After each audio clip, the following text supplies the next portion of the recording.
ശ്രീയിൽ LDF മുന്നണിക്കകത്തെ അഭിപ്രായ വ്യത്യാസങ്ങൾ എല്ലാ മറയും നീക്കി പുറത്തു വന്ന ഒരു ദിവസമായിരുന്നു ഇന്ന്. CPI നിലപാട് കടുപ്പിച്ചു തന്നെയാണ്. പക്ഷേ ഫണ്ട് വേണം, അതിൽ യാതൊരു വിട്ടുവീഴ്ചയ്ക്കും പറ്റില്ല എന്ന് മന്ത്രി വി ശിവൻകുട്ടി ഉറപ്പിച്ചു പറഞ്ഞു. പല ന്യായീകരണങ്ങളുമായി, ബോധ്യപ്പെടാത്ത ന്യായീകരണങ്ങളുമായി മുന്നണിക്കകത്തു നിന്നും പലരും രംഗത്തെത്തി. പക്ഷേ ഏറ്റവും ഒടുവിൽ ഇതാ പുറത്തു വരുന്ന വിവരം, 16-ാം തീയതി തന്നെ ഈ MOUവിൽ ഡൽഹിയിൽ വെച്ച് പൊതുവിദ്യാഭ്യാസ സെക്രട്ടറി ഒപ്പിട്ടിരുന്നു എന്നതാണ്. 22-ാം തീയതിയിലെ മന്ത്രിസഭാ യോഗത്തിൽ പോലും പക്ഷേ ഇതേക്കുറിച്ചൊരു വാക്ക് വിദ്യാഭ്യാസ മന്ത്രി മിണ്ടിയില്ല. അപ്പോൾ സർക്കാർ തീരുമാനിച്ചിരുന്നു ഈ പദ്ധതിയിൽ ഒപ്പിട്ട് മുന്നോട്ട് പോകണം, ആ പണം സർക്കാരിന് ആവശ്യമുണ്ട് എന്ന് തീരുമാനിച്ചിരുന്നു. അത് പക്ഷേ CPIയെ ബോധ്യപ്പെടുത്താൻ ഇതുവരെയും കഴിഞ്ഞിട്ടില്ല എന്നതാണ് യാഥാർത്ഥ്യം. തൽക്കാലത്തേക്ക് നിലപാട് കടുപ്പിക്കുക മാത്രമേ CPI ചെയ്തിട്ടുള്ളൂ. വിശദീകരണം ചോദിച്ചിട്ടുണ്ട്, കത്തെഴുതിയിട്ടുണ്ട്, അതിൻ്റെ മറുപടി വരട്ടെ എന്ന നിലപാടിലാണുള്ളത്. ആ മറുപടി കിട്ടിയിട്ട് ബാക്കി നമുക്ക് കാണാം. ന്യൂസ് അറ്റ് 9 തുടങ്ങുന്നു. ആദ്യം തലക്കെട്ടുകൾ നോക്കാം. PM ശ്രീയിൽ നിലപാട് കടുപ്പിച്ച് CPI. MOUവിൽ ഒപ്പിട്ടത് മുന്നണി മര്യാദയുടെ ലംഘനം. LDF രീതി ഇതല്ലെന്നും കരാർ റദ്ദാക്കണമെന്നും ബിനോയ് വിശ്വം. ആ ഒപ്പിടൽ മുന്നണി മര്യാദകളുടെ ലംഘനമാണ്. അത്തരം ലംഘനം LDFിന്റെ ഭാഗത്തുനിന്ന് നിങ്ങൾ പ്രതീക്ഷിക്കുന്നില്ല. LDF അങ്ങനെയല്ല ഗൗരവമേറിയ പ്രശ്നങ്ങളിൽ തീരുമാനമെടുക്കേണ്ടത്. അതല്ല LDFിന്റെ വഴി. CPIയുടെ എതിർപ്പിനിടയിലും നിലപാട് ന്യായീകരിച്ച് CPM തന്ത്രപരമായ നീക്കമെന്ന് മന്ത്രി വി ശിവൻകുട്ടി. കേരളത്തിന്റെ പൊതുവിദ്യാഭ്യാസ രംഗത്തെ തകർക്കാനുള്ള ഒരു നീക്കത്തെയും ഈ സർക്കാർ അനുവദിക്കില്ല. അതോടൊപ്പം നമ്മുടെ കുട്ടികൾക്ക് അർഹതപ്പെട്ട ഒരു രൂപ പോലും നഷ്ടപ്പെടാനും തയ്യാറില്ല. PM ശ്രീ പദ്ധതിയിൽ ഒപ്പിടാത്തതിന്റെ പേരിൽ കേന്ദ്ര സർക്കാർ സമഗ്ര ശിക്ഷ കേരളയ്ക്ക് അർഹതപ്പെട്ട ഫണ്ട് തടഞ്ഞു വച്ചിരിക്കുകയായിരുന്നു. ഇടത് നയമെല്ലാം സർക്കാരിന് നടപ്പാക്കാനാവില്ലെന്ന് MV ഞങ്ങളുടേതായ നിലപാട് വ്യക്തമാക്കിയിട്ടുണ്ട്. അത് PM ശ്രീയെ സംബന്ധിച്ചിടത്തോളം ഒരു സംശയമുള്ളതല്ല, ഞങ്ങൾ ആ നിലപാടിനോട് യോജിക്കുന്നതല്ല. ഉദ്യോഗസ്ഥരാണ് ഒപ്പിട്ടതെന്ന വിചിത്ര ന്യായവുമായി LDF കൺവീനർ.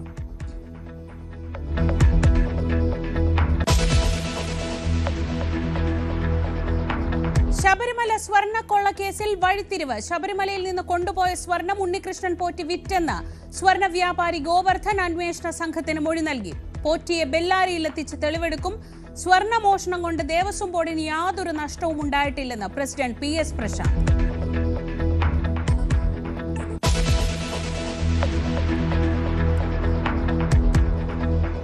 സെയിന്റ് റീത്ത സ്കൂളിൽ ഇനി പഠിക്കാനില്ലെന്ന് ഹിജാബ് വിലക്ക് നേരിട്ട പെൺകുട്ടി. പിതാവ് നിലപാട് അറിയിച്ചതോടെ തുടർ നടപടികൾ അവസാനിപ്പിച്ച ഹൈക്കോടതി. ഭരണഘടന അനുശാസിക്കുന്ന സാഹോദര്യം നിലനിർത്തണമെന്ന് കോടതി.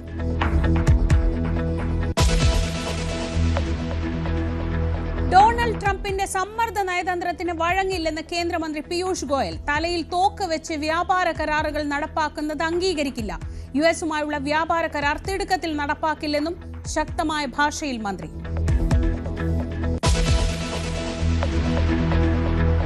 ബീഹാർ തെരഞ്ഞെടുപ്പ് ഗോതയിൽ NDA ആവേശം ഇരട്ടിയാക്കി പ്രധാനമന്ത്രി. നിതീഷ് കുമാറിന്റെ നേതൃത്വത്തിൽ ഉജ്ജ്വല ജയം നേടുമെന്ന് റാലിയിൽ നരേന്ദ്രമോദി. ഇന്ത്യ ബ്ലോക്ക് ജാമ്യത്തിലിറങ്ങിയ ആളുകൾ നയിക്കുന്ന മുന്നണിയെന്നും പരിഹാസം. NDAയുടെ മുഖ്യമന്ത്രി സ്ഥാനാർത്ഥി ആരെന്ന മറുചോദ്യവുമായി മഹാസഖ്യം.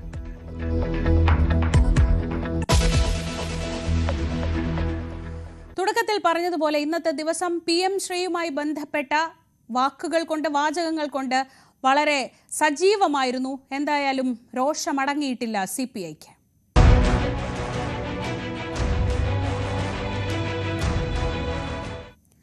PM ശ്രീ പദ്ധതിയിൽ കേരള സർക്കാർ ഒപ്പിട്ടതിനെ ചൊല്ലിയുള്ള CPI തർക്കം അതിന്റെ ഏറ്റവും രൂക്ഷമായ അവസ്ഥയിലാണ്.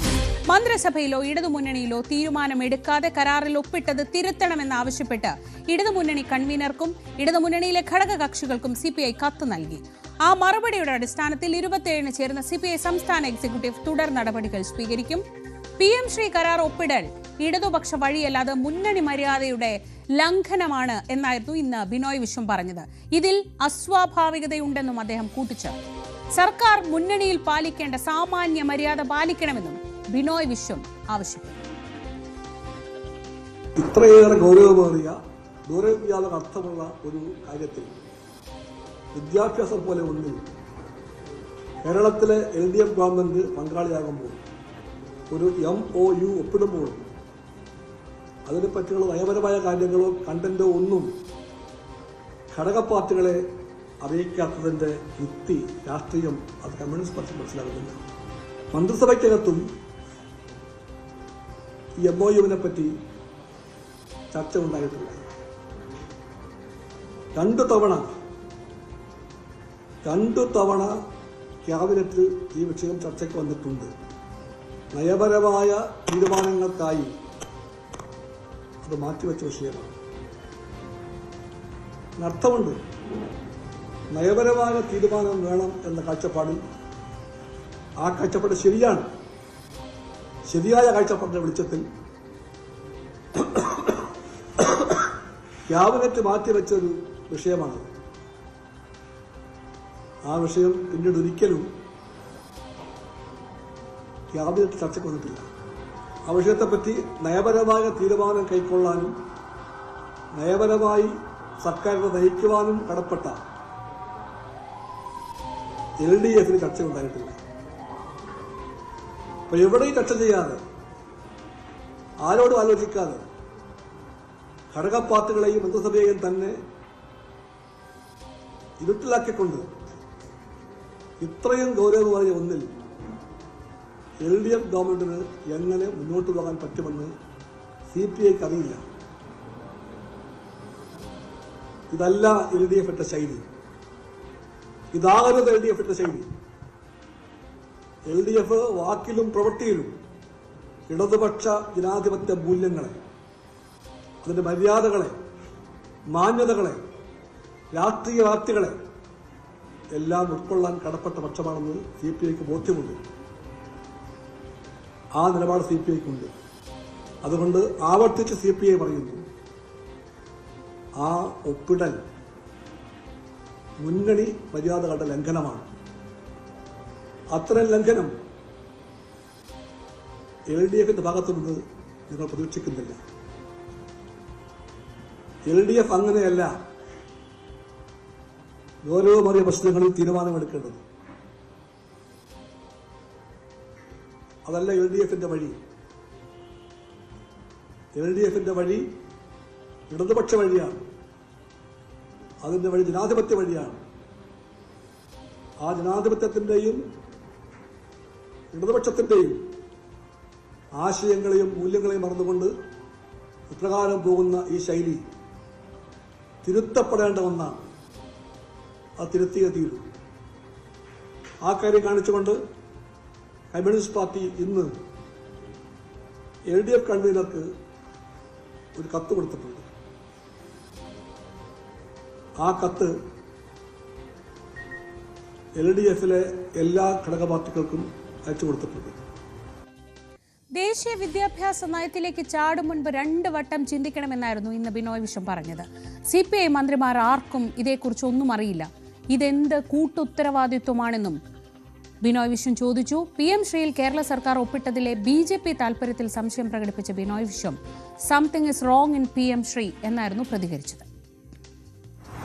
ഇവിടെ ആദ്യം പിന്താങ്ങിയത് BJP-യാണ്, പിന്നെ ABVP ആണ്, പിന്നെ RSS ആണ്, പിന്നെ അവർ നിയന്ത്രിക്കുന്ന കേന്ദ്ര വിദ്യാഭ്യാസ മന്ത്രാലയമാണ്. അതുകൊണ്ട് something is wrong with the PM Shri and NEP. അതുകൊണ്ടാണ് കമ്മ്യൂണിസ്റ്റ് പാർട്ടി ആവശ്യപ്പെട്ടത് ആവശ്യമായിട്ടുള്ള ചർച്ചകൾ വേണം, വ്യക്തത വേണം, സംവാദങ്ങൾ വേണം. ഉണ്ടാകാതെ പോകുന്ന ഈ തിരക്കുന്നതിന് വേണ്ടിയാണ്. Why this unusual haste and for what? എന്തുകൊണ്ട്, എന്തിനു വേണ്ടി? അത് മനസ്സിലാക്കാൻ കമ്മ്യൂണിസ്റ്റ് പാർട്ടിക്ക് മാത്രമല്ല എല്ലാ വിദ്യാഭ്യാസ ബന്ധുക്കൾക്കും പ്രയാസമുണ്ട്. അതാണ് വിഷയം. വിദ്യാഭ്യാസ മന്ത്രി V ശിവൻകുട്ടിയും CPM സംസ്ഥാന സെക്രട്ടറി MV ഗോവിന്ദനും ഇടതുമുന്നണി കൺവീനർ TP രാമകൃഷ്ണനും കേന്ദ്ര ഫണ്ട് കിട്ടാനായി കരാർ ഒപ്പിട്ടതിനെ ന്യായീകരിച്ച് ഇന്ന് രംഗത്തെത്തി. ഇതുമായി ബന്ധപ്പെട്ട് CPI അഭിപ്രായം ഇനിയും മുന്നണി ചർച്ച ചെയ്യുമെന്ന് ഇടതുമുന്നണി കൺവീനറും CPM സംസ്ഥാന സെക്രട്ടറിയും വിശദീകരിച്ചു. PM നികുതിച്ചാൽ കണ്ടുകൊണ്ട് ഉടനെ തന്നെ കോടിക്കണക്കിന് രൂപ തരേണ്ട പ്രോജക്റ്റ് വേണ്ട തിരിച്ചെടുക്കണമെന്ന് പറയാൻ വേണ്ടി പറ്റില്ല. ആകെ 82 കേന്ദ്ര പദ്ധതികൾ 17 എണ്ണം PM എന്ന് തുടങ്ങുന്നവയാണ്. വിദ്യാഭ്യാസ വകുപ്പിൽ തന്നെ 6 എണ്ണം ഉണ്ട്. ഇത് വെറും ഒരു സാങ്കേതിക മാത്രമാണ്. അതിന്റെ പേരിൽ നമ്മുടെ 40 ലക്ഷം കുട്ടികൾക്കുള്ള ആനുകൂല്യം നിഷേധിക്കുന്നതിന് കുറ്റകരമായ പ്രശ്നമായി മാറും.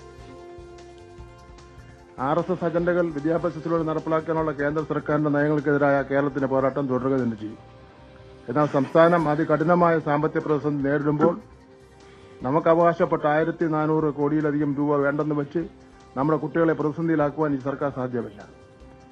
PM ശ്രീ ധാരണാപത്രത്തിൽ ഒപ്പിടുമ്പോഴും കേരളത്തിന്റെ പൊതുവിദ്യാഭ്യാസത്തിന്റെ നട്ടലായ മതനിരപേക്ഷ ജനാധിപത്യ ശാസ്ത്രീയ ഉള്ളടക്കത്തിൽ ഒരു വിട്ടുവീഴ്ച ഉണ്ടാകില്ല എന്ന് ഞാൻ കേരളത്തിലെ ജനങ്ങൾക്ക് ഉറപ്പ് നൽകുകയാണ്. അടിസ്ഥാനപരമായിട്ടുള്ള കാര്യങ്ങളുടെ പുരോഗതിയും നിർമ്മാണത്തെ സംബന്ധിച്ചിടത്തോളം അല്ലാതെ അക്കാഡമിക് കാര്യങ്ങളിൽ ഒന്നും നിഷ്കർഷിച്ചിട്ടില്ല. പാഠപുസ്തകം തയ്യാറാക്കുന്നതിനെ സംബന്ധിച്ചിടത്തോളമോ പാഠ്യപദ്ധതിയെ സംബന്ധിച്ചിടത്തോളമോ അതിലൊന്നും ഒരു സ്ഥലത്തും അതിൽ എഗ്രിമെന്റിൽ ഒപ്പിട്ടില്ല. ഞങ്ങൾക്കതിൽ ഒരു തർക്കമില്ല. ഞങ്ങൾ PM ശ്രീ ഉൾപ്പെടെയുള്ള കേന്ദ്ര ഗവൺമെൻറ് കേരളത്തിന് നൽകേണ്ടുന്ന അല്ലെങ്കിൽ സംസ്ഥാനങ്ങൾക്ക് നൽകേണ്ടുന്ന പദ്ധതിയുടേതായാലും പ്രൊജക്റ്റിൻ്റെതായാലും ആ പണം കേരളത്തിന് ലഭിക്കേണ്ട കാര്യത്തിൽ യാതൊരു സംശയവും ആർക്കും ഉണ്ടാവില്ല. ഞങ്ങൾക്ക് കിട്ടേണ്ടതാണ്. നമുക്ക് തരേണ്ടുന്ന ഒരു 8,000-ഓളം കോടി ഉറുപ്പിക കേന്ദ്ര ഗവൺമെൻറ് തരാൻ പല നിബന്ധനകളും പറഞ്ഞിട്ടും പല കാര്യങ്ങൾ പറഞ്ഞിട്ടും തരാതിരിക്കുന്നു. 2 ലക്ഷം കോടി ഉറുപ്പിക കഴിഞ്ഞ കാലത്ത് തരേണ്ട പണം നമുക്ക് തന്നില്ല എന്നുള്ളത് വേറെ കാര്യമാണ്. അത് പറയുന്നുണ്ട്. അതിന് പുറമെ സെൻട്രൽ ഗവൺമെൻറ്റിൻ്റെ സ്കീമിൻ്റെ ഭാഗമായി 60% അവരും 40% കേരളവും നൽകേണ്ടുന്ന പണത്തിൻ്റെ ഒരു വലിയ ഭാഗം പണം, അതായത് 8,000 കോടി ഉറുപ്പിക. ധനകാര്യ വകുപ്പ് മന്ത്രിയോട് ഇന്ന് സംസാരിച്ചപ്പോൾ പറഞ്ഞത് 8,000 കോടി ഉറുപ്പിക നെല്ലിൻ്റെ സംഭരണം ഉൾപ്പെടെയുള്ള കാര്യങ്ങളിൽ തരാൻ ബാക്കിയാണ്. അത് തരുന്നില്ല. ഓരോരോ നിബന്ധനകൾ വെച്ച് നമുക്ക് തരാതിരിക്കുകയാണ്. നമുക്ക് കേരളത്തിന് അർഹതപ്പെട്ട പണം തരിക തന്നെ വേണം. ഞങ്ങളെ സംബന്ധിച്ചിടത്തോളം ഞങ്ങൾ നയപരമായിട്ട് അന്നും ഇന്നും ഇനി നാളെയും ഈ PM ശ്രീ പദ്ധതിയുടെ ഭാഗമായിട്ടുള്ള നിബന്ധനകൾക്കെതിരാണ്. എന്നാൽ ഞാൻ നേരത്തെ പറഞ്ഞതുപോലെ എല്ലാ മേഖലയിലും ഗവൺമെൻറ് കേരളത്തിന് നൽകേണ്ടുന്ന പണം തരാതിരിക്കുന്നു. ഞങ്ങൾ അന്നും ഇന്നും CPIM എന്ന രീതിയിലായാലും CPI എന്ന രീതിയിലായാലും എല്ലാവരും PM ശ്രീ പദ്ധതി എന്നുള്ള ഈ നിബന്ധനയെ അതിശക്തിയായിട്ട് അന്നും ഇന്നും എതിർത്തുകൊണ്ടിരിക്കുകയില്ല. നാളെയും അത് തന്നെയാണ് അറിയുക. ഞങ്ങളുണ്ട്, CPI ഉണ്ട്. CPI ആണല്ലോ ഞങ്ങളുടെ മുന്നണിയിലെ ഏറ്റവും പ്രബലമായ ഒരു ഇടതുപക്ഷ പാർട്ടി. സ്വാഭാവികമായിട്ടും ഞങ്ങളും അവരൊക്കെ ആയിട്ട് ചർച്ച ചെയ്ത് ആ കാര്യങ്ങളെല്ലാം പരിഹരിക്കും. ഞങ്ങൾക്ക് സമയം എന്താ ഉള്ളത്? അല്ലാന്ന് അതൊക്കെ ഭരണപരമായ പ്രശ്നമാണ്. ഭരണപരമായ പ്രശ്നം ഉൾപ്പെടെയുള്ള കാര്യങ്ങൾ ഞങ്ങൾ ചർച്ച ചെയ്ത് ആവശ്യമായ നിലപാട് സ്വീകരിക്കാൻ ചെയ്യും. എനിക്കതിനൊന്നും യാതൊരു മറുപടി പറയാനില്ല. കാരണം എന്താ പറഞ്ഞാൽ ഇത് ഏറ്റവും ശക്തമത്തായ ഒരു ഇടതുപക്ഷ ജനാധിപത്യ മുന്നണിയാണ്. ആ മുന്നണി നൈമിഷികമായ ഒരു രീതിയിൽ രൂപപ്പെട്ടതൊന്നുമല്ല, കൃത്യമായ രാഷ്ട്രീയ അടിത്തറയിലാണ്. ഞങ്ങൾ CPIM കഴിഞ്ഞാൽ ഏറ്റവും പ്രധാനപ്പെട്ട മുന്നണിയിലെ പാർട്ടി എന്ന് പറയുന്നത് CPI ആണ്. ആ CPIയെ മുഖവിലക്ക് എടുത്തുകൊണ്ട് തന്നെയാണ് CPIM ഉൾപ്പെടെയുള്ള ഇടതുപക്ഷ ജനാധിപത്യ മുന്നണി ഒറ്റക്കെട്ടായിട്ട് മുന്നോട്ടേക്ക് പോകുമെന്ന് ഞാൻ പറഞ്ഞത്. ബഹുമാനപ്പെട്ട വിദ്യാഭ്യാസ വകുപ്പ് മന്ത്രിയല്ല, വിദ്യാഭ്യാസ വകുപ്പിലെ ഉദ്യോഗസ്ഥന്മാരാണ് ഇത്. മന്ത്രി അറിഞ്ഞിട്ടായിരിക്കാം. ഉദ്യോഗസ്ഥന്മാരാണ് ഈ കരാറിൽ ഒപ്പിട്ടിട്ടുള്ളത്. അപ്പോൾ അതിൻ്റെ എന്താണ് വ്യവസ്ഥകൾ എന്ന് പരിശോധിച്ചതിന് ശേഷം ഈ കാര്യത്തിലുള്ള ഇടതുപക്ഷ ജനാധിപത്യ മുന്നണിയിൽ എല്ലാ പാർട്ടികൾക്കും ഇക്കാര്യത്തിൽ അഭിപ്രായമുണ്ട്.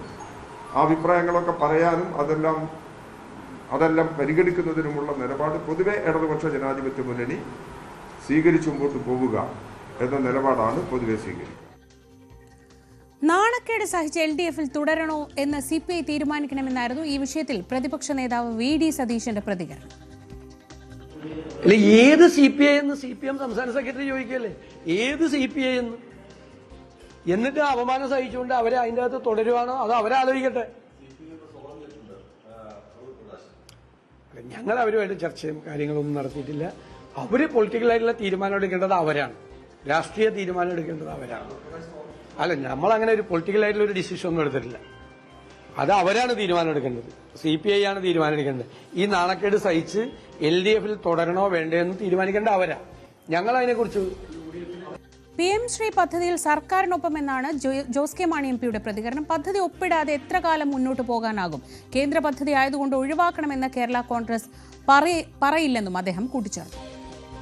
ദേശീയ തലത്തിൽ ഒരു തീരുമാനം കങ്കറന്റ് ലിസ്റ്റിലുള്ള പൂർണ്ണമായി എതിർത്തുകൊണ്ട് മുഴുവൻ ഫണ്ടുകളും നമ്മൾ ഇങ്ങനെ ബ്ലോക്ക് ചെയ്ത് നമ്മൾ എങ്ങോട്ട് പോകും? അപ്പം പൂർണ്ണമായിട്ട് എതിർക്കുന്നില്ല. ചില അതിനകത്ത് എതിർപ്പുള്ള ചില കാര്യങ്ങളുണ്ട്, അത് ലിസ്റ്റ് ചെയ്തിട്ടുണ്ട്, അതിനെ നമ്മൾ എതിർക്കും. കേരള കോൺഗ്രസിൻ്റെ അഭിപ്രായം ഞാൻ പറഞ്ഞില്ല, പ്രതിപക്ഷം പോലും ഇതിനെ എതിർക്കും ഞാൻ കരുതുന്നില്ല. കാരണം അവർ പ്രായോഗികമായിട്ട് നോക്കിയിട്ടാണ് കർണാടകത്തിലും അതുപോലെ തന്നെ ആന്ധ്രയിലും അവർ ഒപ്പുവെച്ചിരിക്കുന്നത്.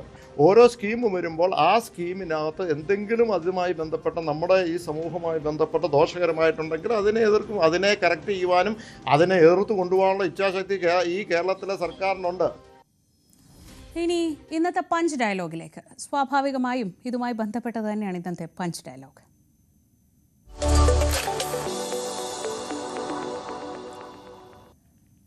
ഇന്ന് CPIയുടെ ചോദ്യങ്ങൾക്ക് പലപ്പോഴും കൃത്യമായൊരു മറുപടി പറയാനാവാതെയാണ് മുന്നണിയിലെ പല നേതാക്കളും വന്നത്. അതിൽ ശ്രദ്ധേയമായ മന്ത്രി വി ശിവൻകുട്ടിയുടെ ഒരു പ്രതികരണം കേൾക്കാം.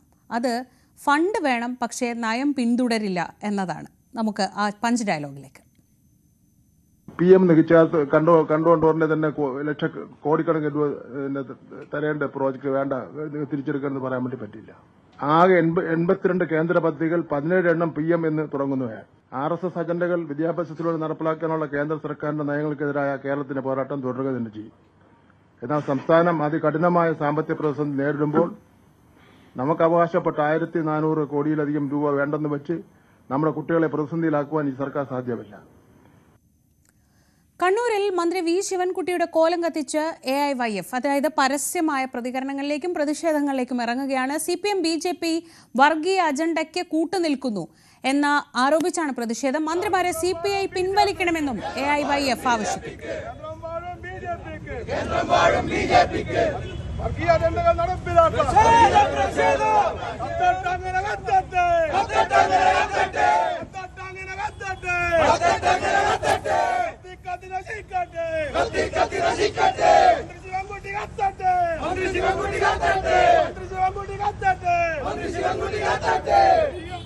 പ്രതിപക്ഷമല്ല, മുന്നണിയിലെ പ്രധാനപ്പെട്ട ഒരു ഘടകകക്ഷിയുടെ യുവജന സംഘടനാ പ്രവർത്തകരാണ് വിദ്യാഭ്യാസ മന്ത്രിയുടെ ഈ കോലം കത്തിക്കുന്നത് എന്നതാണ് ശ്രദ്ധിക്കേണ്ട കാര്യം.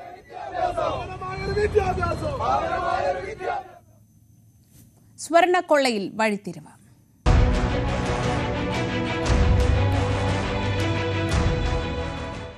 ശബരിമല സ്വർണ്ണക്കൊള്ള കേസിൽ വഴിത്തിരിവ്.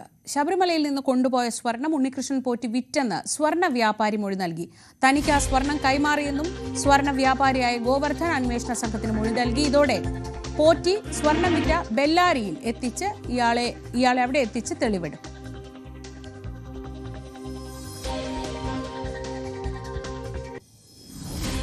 ശബരിമല സ്വർണ്ണക്കൊള്ള കണ്ട് ദേവസ്വം ബോർഡിന് യാതൊരു നഷ്ടവും ഉണ്ടായിട്ടില്ലെന്ന് Thiruvithamkoor Devaswom board president PS Prashanth. കോടതിയുടെ സംശയങ്ങൾ സ്വാഭാവികമാണ്, അന്വേഷണത്തിൽ പക്ഷേ പൂർണ്ണ വിശ്വാസമുണ്ട്.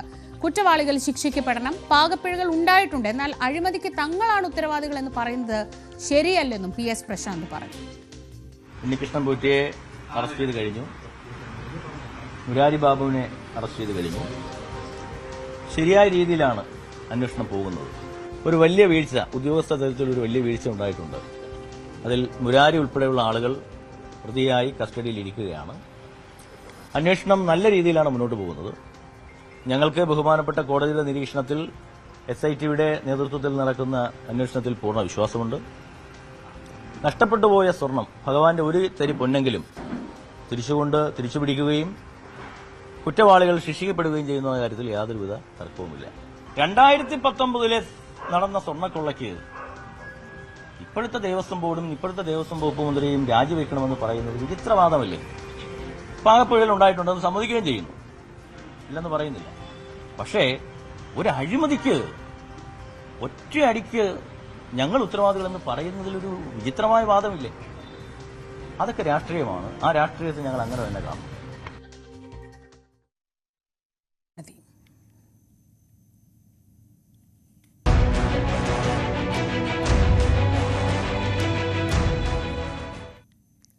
ഹിജാബ് വിവാദത്തിൽ സെയിന്റ് റീത്ത സ്കൂളിൽ തുടരാനില്ലെന്ന് കുട്ടിയുടെ പിതാവ് ഇന്ന് ഹൈക്കോടതിയെ അറിയിച്ചതോടെ ഈ വിവാദത്തിലെ എല്ലാ തുടർ നടപടികളും അവസാനിപ്പിച്ച് കോടതി. ഭരണഘടന അനുശാസിക്കുന്ന സാഹോദര്യം ശക്തമായി നിലനിൽക്കേണ്ടതുണ്ടെന്ന് വ്യക്തമാക്കിക്കൊണ്ടാണ് കോടതി ഹർജി തീർപ്പാക്കിയത്.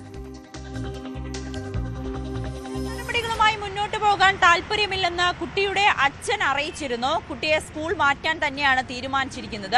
കുട്ടിയുടെ മൗലിക അവകാശത്തെ ചോദ്യം ചെയ്തതുകൊണ്ടാണ് ഹൈക്കോടതിയെ സമീപിച്ചത് എന്നടക്കമുള്ള കാര്യങ്ങൾ കുട്ടിയുടെ അച്ഛൻ പറഞ്ഞിരുന്നു. എന്തായാലും തുടർ നടപടികളുമായി മുന്നോട്ട് പോകാൻ താല്പര്യമില്ല എന്ന് കുട്ടിയുടെ അച്ഛനും വിദ്യാഭ്യാസ വകുപ്പും തീരുമാനമെടുത്തതോടുകൂടിയാണ് ഈ കേസ് ഒത്തുതീർപ്പാക്കുവാൻ കോടതി തീരുമാനിച്ചിരിക്കുന്നത്. ഇന്ന് ഹൈക്കോടതിയിൽ പ്രധാനമായും സ്കൂളിന്റെ മാനേജ്മെന്റ് അഭിഭാഷക വ്യക്തമാക്കിയത് ഇത് ഒരു ഇന്റർനാഷണൽ തലത്തിൽ ആണ് ഈ സ്കൂള് പ്രവർത്തിക്കുന്നത്. അവിടെ എല്ലാവരും ഒരുപോലെ വരണം എന്നത് മാത്രമേ ഉദ്ദേശിച്ചിട്ടുള്ളൂ എന്നായിരുന്നു അഭിഭാഷക കോടതിയെ അറിയിച്ചത്. എന്തായാലും ഇനി തുടർ നടപടികളുമായി മുന്നോട്ട് പോകാൻ ഇല്ല എന്ന് എല്ലാവരും തീരുമാനമെടുത്തോടെ എല്ലാ കക്ഷികളും തീരുമാനമെടുത്തതോടുകൂടിയാണ് കോടതി ഈ കേസിൽ തീരുമാനമാക്കിയിരിക്കുന്നത്. എന്തായാലും വലിയ വിവാദം തന്നെയായിരുന്നു ഹിജാബ് ധരിച്ച് സ്കൂളിലെത്തിയ കുട്ടിയോട് മാതാപിതാക്കളെ അറിയിക്കുകയും ഹിജാബ് ധരിച്ച് എത്തരുത് എന്ന് നിർദ്ദേശം നൽകുകയും ഒക്കെ ചെയ്തത്. പലതവണ കുട്ടി ഇത് ആവർത്തിക്കുകയും ചെയ്തു. പിന്നീട് മാതാപിതാക്കളെ വിളിച്ചറിയിക്കുകയും പിതാവിനെ സ്കൂളിലേക്ക് വിളിക്കുകയും ചെയ്തു. പിതാവ് സ്കൂളിലേക്ക് വരുന്ന സമയത്താണ് SDPI പ്രവർത്തകരും ഉണ്ടായിരുന്നു. അവർ ഭീഷണിപ്പെടുത്തിയെന്ന് അടക്കമുള്ള കാര്യങ്ങൾ മാനേജ്മെന്റ് വെളിപ്പെടുത്തിയതോടുകൂടിയാണ് വിവാദം ഈ ഒരു ഹിജാബ് ധരിച്ചെത്തിയ സംഭവം വലിയ വിവാദമായത്. ഇതിനെ തുടർന്ന് ഹൈബി ഈഡൻ MPയും ഒപ്പം മുഹമ്മദ് ഷിയാസും ഈ വിഷയത്തിൽ ഇടപെടുകയും കുട്ടിയുടെ പിതാവുമായി സംസാരിച്ച് ഈ വിഷയം ഒത്തുതീർപ്പാക്കുകയും ചെയ്തിരുന്നു. പക്ഷേ വിദ്യാഭ്യാസ മന്ത്രിയുടെ ചില പ്രസ്താവനയാണ് വീണ്ടും വിവാദം ഉണ്ടാക്കിയത്. ബീഹാർ പിടിക്കാൻ പോരാട്ടം.